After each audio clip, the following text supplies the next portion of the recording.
কার? নওশাদ সিদ্দিকী নিশ্চয়ই নয়, আখতার রহমান বিশ্বাসের নিশ্চয়ই নয়, সেটা কার? কেউ অস্বীকার করবে না, রাহুল গান্ধীর। তা রাহুল গান্ধীকে পার্লামেন্টে যেতে দেবে না বলে এই নিরাপদ বাবুরা আপনার কি বলে কেরলের ওয়াইনাডে এই রাহুল গান্ধীর বিরুদ্ধে প্রার্থী দিয়েছে, আর এখানে বড় বড় কথা বলছে।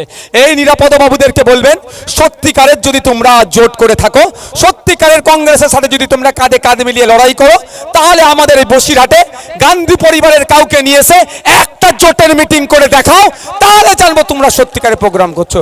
আমি চ্যালেঞ্জ করে যাচ্ছি, যদি এখানে রাহুল গান্ধী এসে একটা প্রোগ্রাম করে, তারপরে এসে আমাদের দরকার লাগলে আখতারের নামের হয়ে বলবো আখতারকে ভোট দিতে হবে না, আমি রাহুল গান্ধীকে ভোট দিতে বলবো।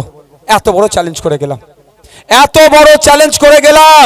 সিপিএম এর নেতারা যারা আছেন, বামপন্থীরা যারা আছেন, ওপেন চ্যালেঞ্জ দিচ্ছি, আসুন আপনারা কি জোট করেছেন?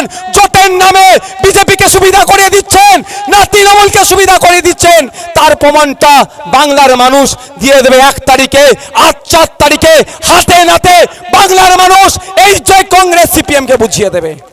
বলছি তো, বলছে জোট হয়েছে। আরে কেন্দ্রের নেতৃত্ব রাহুল গান্ধী, সোনিয়া গান্ধী, প্রিয়াঙ্কা গান্ধীকে একটাও দেখেছেন বাংলাতে? উল্টে অধীর রঞ্জন চৌধুরীকে চমকাচ্ছে যে মমতার বিরুদ্ধে কথা বললে দল থেকে বার করে দেবো। অধীর রঞ্জন চৌধুরীকে আমি ছোট মোদি বলি, আমি ছোট মোদি বলি। আগামী দিনে মোদির কোলে যেই দুলবে দেখে নেবেন, এই ক্যামেরায় রেকর্ড হচ্ছে, ছোট মোদি।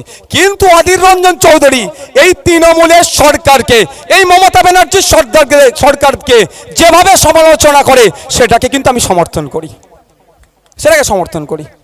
তো একটা ঘোর একটা প্রোগ্রাম কলকাতাতে সাইরা শাহ হালিমের হয়ে রাহুল গান্ধী, প্রিয়াঙ্কা গান্ধী আর কি আছে সোনিয়া গান্ধীর কাউকে একটা করে দেখাতে বলুন তো, তাহলে জানবো সত্যিকারের জোট করছে।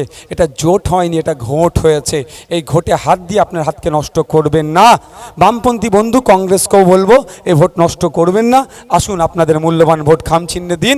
বসিরহাট থেকে সমস্ত দুর্নীতি বন্ধ করে, অপশাসনকে দূর করে সুষ্ঠু সমাজ ব্যবস্থা গড়ে তোলার জন্য প্রথম পদক্ষেপকে এগিয়ে নিয়ে যান। ধন্যবাদ, ভালো থাকবেন, সুস্থ থাকবেন।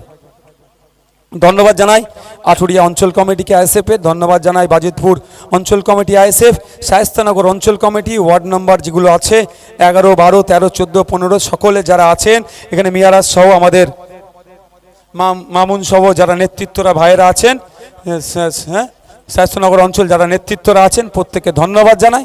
এবং যারা দর্শক বন্ধুরা এসেছেন তাদেরকে ধন্যবাদ জানাই। প্রশাসনের বন্ধুরা আমাদেরকে সুন্দরভাবে কোঅপারেট করেছেন, ট্রাফিকটা সুন্দরভাবে সামলেছেন, সিভিক ভলেন্টিয়ার থেকে শুরু করে প্রশাসনের বন্ধুদের প্রত্যেককে ধন্যবাদ জানাই। মিডিয়ার বন্ধু যারা এসেছেন তাদের প্রত্যেককে ধন্যবাদ জানিয়ে বক্তব্য শেষ করছি। সকলে ভালো থাকবেন।